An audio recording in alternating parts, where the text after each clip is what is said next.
Vamos lá, então, dando continuidade aqui à nossa aula de sujeitos processuais, os sujeitos do processo. Agora a gente fala dos procuradores. Agora a gente fala, então, dos advogados, certo? Os procuradores, eles vão representar a parte em juízo e eles devem, obrigatoriamente, estar inscritos na OAB, né? Então, é o formado em direito, com inscrição na OAB, é a figura do advogado. Ó, o advogado, para ele atuar em juízo, para ele representar a parte, obrigatoriamente, ele tem que juntar a procuração. A procuração é também chamada de instrumento de mandato. Olhem bem, procuração é a mesma coisa que instrumento de mandato. Grave isso para o seu concurso, certo? Pode cair assim. Tem que juntar no processo. Ocorre que a lei diz que, em casos urgentes, ou seja, para evitar a preclusão, né, a perda do direito, a decadência ou a prescrição, ou diante de um ato urgente, o advogado pode sim representar a parte sem procuração. Aí ele vai ter 15 dias para juntar a procuração. Então, eu já fiz isso muitas vezes. Às vezes, eu preciso fazer algo bem urgente, eu vou lá, faço a peça, protocolo em juízo e peço o prazo de 15 dias, o prazo legal, para juntar o instrumento de mandato, certo? A regra é que já tem que estar lá, desde o primeiro momento, mas pode-se pedir esse prazo nesses casos aí excepcionais. Além disso, nós temos que a procuração pode ser assinada digitalmente, né? Hoje nós, advogados, trabalhamos lá com a figura do CPF, do certificado digital, então a própria procuração pode ser também assinada digitalmente pelo cliente se ele tiver esse mecanismo. O artigo 107 do CPC vai tratar dos direitos do advogado. Então, o advogado ele vai ter direito, né, de ter vistas dos autos, de tirar o processo em carga, né? Então, tem lá no artigo 107, eu sugiro que você faça uma leitura dos direitos do advogado, certo? Agora aqui, ó, a procuração, ela dá direito ao advogado representar o cliente. Então, olha só, é por meio desse instrumento que o advogado fala pelo cliente. Só que alguns poderes, eles só podem ser atribuídos de forma expressa na procuração e é o que a gente chama de poderes específicos. Então, olha só, uma procuração geral dá direito à representação, então, do cliente. Mas se o advogado quiser receber citação, confessar, reconhecer a procedência do pedido, transigir, desistir, renunciar ao direito sobre o qual se funda a ação, receber, dar quitação, firmar compromissos e assinar a declaração de hipossuficiência econômica, isso tudo deve constar expressamente na procuração. É o que a gente chama de procuração específica, certo? Então, uma procuração geral. Outorgos o João outorga poderes para o advogado Paulo. Nesse caso, o Paulo, ele representa o João. Mas para ele fazer tudo isso, isso tem que estar específico na procuração, tem que estar lá taxativamente na procuração. Então, procuração geral e procuração específica. Para fazer tudo isso, tem que ter poderes específicos lá na procuração.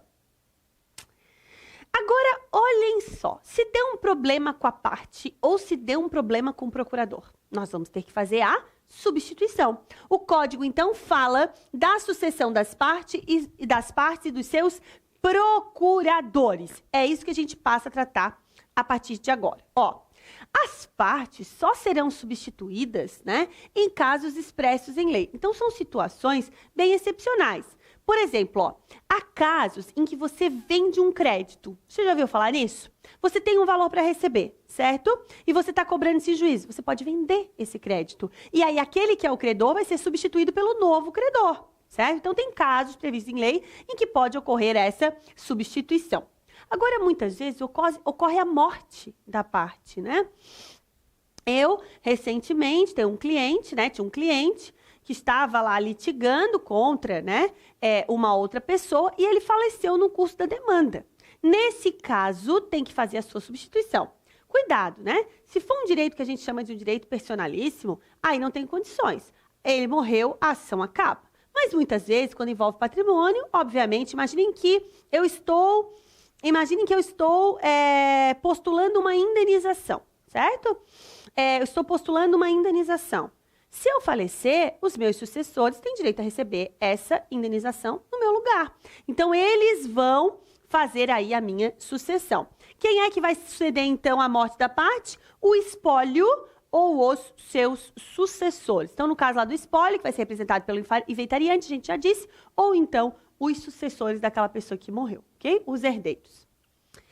Agora, uma situação que pode acontecer é quando relação cliente e advogado não vai bem. Ou não vai bem, ou às vezes assim, ó. Imaginem que o advogado passou no concurso.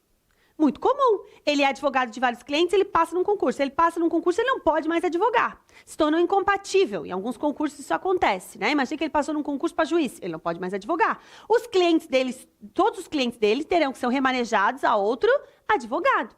Ou muitas vezes a parte não quer mais aquele advogado, ou o advogado não quer mais aquela parte. Vai ter que substituir. Então, olhem só. É possível que a parte revogue o mandato, então ela vai revogar o mandato dado ao advogado e vai constituir novo procurador. É muito comum fazer o subestabelecimento, você já deve ter ouvido falar. O subestabelecimento é quando faz a troca, então o advogado vai lá e já passa direto para outro, certo? A parte pede, o advogado já faz. Ou então a parte revoga o mandado dado ao advogado, dado ao advogado, instrumento de mandato, revoga o mandato e faz o quê? Constitui um novo procurador, certo? Agora, é possível o advogado também renunciar ao mandato. Quando o advogado não quer mais continuar, ninguém é obrigado a fazer quando não quer, né? Ele pode renunciar ao mandato. Para que ele faça isso, ele vai ter que provar que ele comunicou o cliente. Então, imagina que eu não quero mais continuar com a causa lá da Maria, que é minha cliente, eu não quero mais. Eu tenho que demonstrar no processo de que eu comuniquei. Então, eu vou ter que trazer lá o AR assinado por ela, ou uma notificação assinada por ela. Então, eu tenho que trazer uma comunicação. E mesmo assim, eu serei responsável por aquele processo nos 10 dias seguintes. É para dar um tempo até que a pessoa procure o advogado, tá? Então, eu ainda serei responsável pelos 10 dias seguintes. Agora a gente fala de litisconsórcio. Olhem bem, nós falamos ainda há pouco de litispendência. Uma coisa é uma coisa e outra coisa é outra coisa. A litispendência, eu disse a você que é a lide pendente, não é isso? Ou seja, quando a gente tem dois processos iguais tramitando, a gente chama isso de lide pendente, litispendência. Litisconsórcio é outra coisa. Litisconsórcio é pluralidade de partes. Quando eu tenho mais de um autor ou mais de um réu. Então, eu vou ter litisconsórcio. Se é mais de um autor, eu chamo de litisconsórcio ativo. Se é mais de um réu na ação, eu chamo de litisconsórcio passivo. Imaginem só que eu fui numa clínica de estética, né, colocar botox, e aí eu tive lá uns danos, deu uma alergia, certo? Deu uma alergia, eu vou ingressar então com uma ação de indenização. Eu resolvo então processar tanto a clínica, que é uma pessoa jurídica, quanto o médico. Eu vou fazer, então, nesse caso, um litisconsórcio passivo. Eu vou ter 2 réus na minha ação, ok? O que é o litisconsórcio multitudinário? É quando é uma multidão, que é uma galera, né? Imaginem que todos os alunos de uma universidade resolveram processar a universidade. Olhem só, imagina 500 pessoas, 500 alunos. Eu vou ter um litisconsórcio ativo enorme. Nesse caso, o juiz, evitando o tumulto do processo, né? Há uns dias aí atrás, né?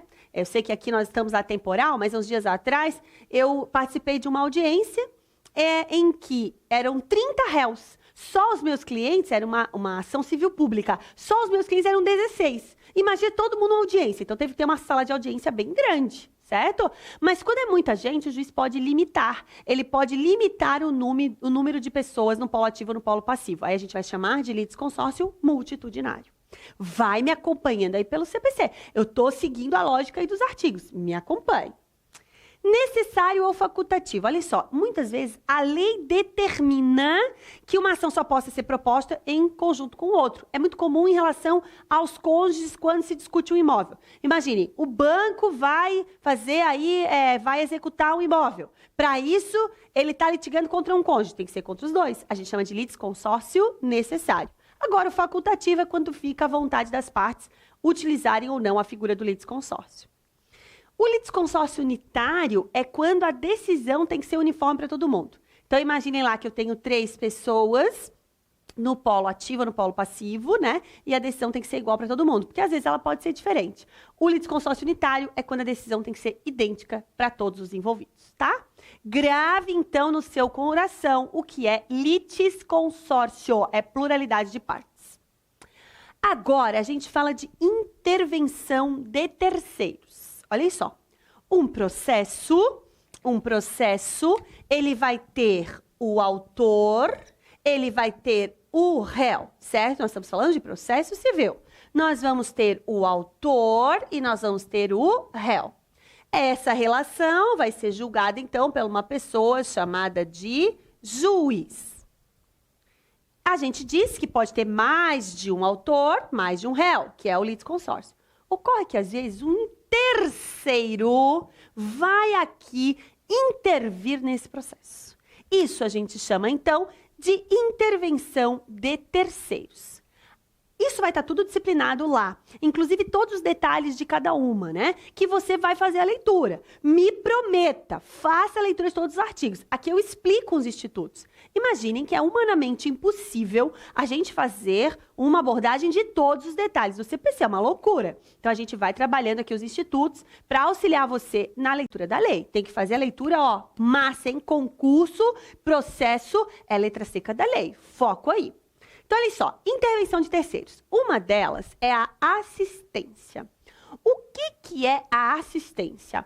A assistência é quando um terceiro tem interesse que autor ou réu seja vencedor. Ele entra, então, como assistente. A assistência, ela tanto pode ser simples, quando ela pode ser litisconsorcial. Ó, apareceu aqui o litisconsórcio de novo. A assistência, então, pode ser simples, ela simplesmente vem apoiar o autor ou réu, ou pode ser na condição de parte. Ele vem como um terceiro dando uma assistência, mas ele também quer benefício daquela ação. Aí vai ser uma assistência litisconsorcial, certo? Então, é um terceiro que entra para dar apoio para o autor ou réu, que é que ele quer que seja vencedor. Denunciação da lide. Olhem só, o que é a denunciação da lide? É o seguinte, imaginem só que o autor propôs a ação contra o réu. O réu, ele sabe que ele é responsável, mas ele sabe que ele sendo condenado, ele pode cobrar de outro. Nesse caso, ele vai fazer a chamada denunciação da lide. Imaginem assim, ó. Imaginem que eu me envolvi num acidente de trânsito e eu tenho seguro. Eu tenho seguro. A parte ingressou com uma ação contra mim. Eu sou o réu aqui nessa ação. Eu tenho que pagar o autor? Tenho. Mas vocês concordam, se eu tenho seguro, o seguro vai ter que ressarcir esse prejuízo? Nesse caso, eu já faço a denunciação da lide da seguradora. A seguradora já vem, porque nesse mesmo processo eu já seguro meu direito de cobrar da seguradora. Isso é o que a gente chama de direito de regresso, que pode estar na lei ou no contrato, certo? Isso é denunciação da lide. Ou ainda, ao alienante imediato. Olhem só que situação. Imaginem só que eu comprei um bem. Comprei um bem, tô lá com o meu bem bonitinho. Comprei do João. O João me vendeu um carro. Tô eu lá com um carro bonitinho. Eu sou demandada em juízo por conta desse carro. A Maria ingressa com uma ação contra a Gi, dizendo, então, que esse carro, na verdade, é dela. Ou seja, o João me vendeu um carro que não era dele. Estão entendendo o rolo? O João me vendeu um carro que não era dele, que era da Maria. A Maria entra com uma ação. O que eu faço? Eu já chamo o João para essa ação. Porque se eu vou ter que pagar a Maria, se eu vou ter que devolver o carro da Maria, mas eu já vou cobrar do João. Então, isso é o alienante imediato, certo? Então, quando eu sei que eu tenho responsabilidade, mas eu tenho outro que vai me garantir o direito de cobrar dele, eu vou pagar. Mas eu vou cobrar dele, aí eu faço a chamada denunciação da lide. O chamamento ao processo é outra espécie de intervenção. É quando eu devo, mas outro deve junto comigo. Outro tem responsabilidade junto comigo. Então, isso é comum nos casos de fiança ou devedor solidário. Imaginem só. Eu fui demandada na condição de fiadora. Eu devo, mas tem o devedor principal. Ele que fez o empréstimo, eu só fiquei como fiadora. Eu chamo ele ao processo. Ele vem como um terceiro no processo. Ou então, imaginem que tem uma obrigação de pagar por 3 pessoas e a ação foi proposta só contra uma. Eu digo, eu devo, mas João e José devem também. Vêm eles ao processo. Entenderam? Ó a diferença sutil entre o chamamento do processo e a denunciação da lide. Ó a diferença. No chamamento ao processo, eu devo e outro deve comigo. Na denunciação à lide, eu devo, eu vou pagar, eu tenho que fazer, mas eu vou ter direito de cobrar de outro. Então, eu já aproveito tudo na mesma ação. Conseguiu entender? Fica ligado na diferença entre denunciação da lide e chamamento ao processo. São formas de intervenção. Terceiro, observe, nós vamos chamar um outro para dentro da ação. Temos ainda tema ultra interessante, que é o incidente de desconsideração da personalidade jurídica, que agora no CPC ele entrou como forma de intervenção. O que acontece aqui? Aqui é muito comum, a pessoa que está devendo, o que ela faz? Olhem bem, a empresa está devendo, a pessoa jurídica está devendo. Ela tira os sócios, obviamente, tiram os bens do nome da pessoa jurídica e passam para o nome dos sócios. Porque daí eu que sou credora, entro com uma ação para cobrar a empresa lá, nananã, limitada. Então, olhem bem, eu entro para entrar contra uma ação, contra a empresa. Só que a empresa não tem bens? A empresa não tem bens. Por quê? Porque os bens todos já foram passados para o nome dos sócios. Isso eu peço a desconsideração da personalidade jurídica para atingir o bem dos sócios. Entenderam? Agora, existe também a desconsideração. Daí, olha só, eu entrei com o processo contra a empresa e o sócio, a pessoa física vai entrar no processo. Por isso que é intervenção de terceiros. Entenderam? Tem uma outra situação que é o inverso. A pessoa física que está sendo processada passa os bens para a pessoa jurídica. Imagine assim, ó, eu me envolvi num acidente de trânsito, e nesse acidente de trânsito faleceu uma pessoa. Deus me livre, né? Mas imagina, eu me envolvi num acidente de trânsito e faleceu uma pessoa. Essa pessoa tinha 2 filhos pequenos. E o juiz arbitrou uma pensão para eu pagar mensal para aquelas crianças. Né? E aí eu, muito safada, faço o quê? Eu tenho uma pessoa jurídica, eu pego os meus bens, passo para a pessoa jurídica, para a hora que vier me cobrar, eu digo que eu não tenho bens para pagar. Vocês sabem que no Brasil ninguém pode ser preso por dívida, salvo por pensão alimentícia. Mas o resto não tem pensão por dívida. Então eu estou devendo, o que eu faço? Eu esvazio os meus bens lá para a pessoa jurídica. Isso é desconsideração inversa da pessoa jurídica. E eu estou no processo, vamos chamar também a pessoa jurídica para atingir o patrimônio. Entenderam? Fácil? Ok. A última é o amicus curiae. O que é o amicus curiae? O amicus curiae é chamado de amigo da corte. Olhem só. Voltem para essa relação aqui, ó. Autor e réu estão discutindo uma ação. Estão numa ação litigando, autor e réu. E aí tem a figura do juiz. O juiz precisa de alguém que esclareça um ponto daquela discussão dessa ação. Alguém que tem um conhecimento específico, técnico. Essa pessoa vem ao processo para prestar esses esclarecimentos na função de amigo da corte. Não necessariamente vai ser feita uma perícia, porque daí é feito lá o perito. Não. Entra como um terceiro para trazer informações. Ó, eu vou dar um exemplo para vocês. No processo no STF, que discutiu a questão do aborto do anencefálico, né? Saindo um pouco aqui do civil, mas só para você entender isso, quando discutiu o aborto anencefálico, ou seja, aquele feto sem cérebro, entraram como amicus curiae várias associações da igreja, aí várias associações de médicos, certo? Para esclarecer aquele caso. Então, o amicus curiae é o amigo da corte que vem para esclarecer, vem como um terceiro para ajudar o esclarecimento dos fatos. Mas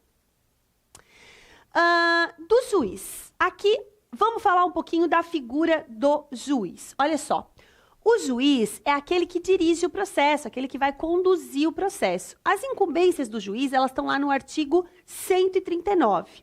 É lá no 139 que nós vamos ter as incumbências. Então, ele vai dirigir o processo, né? E tudo mais. Se tiver, aqui bem importante, ó.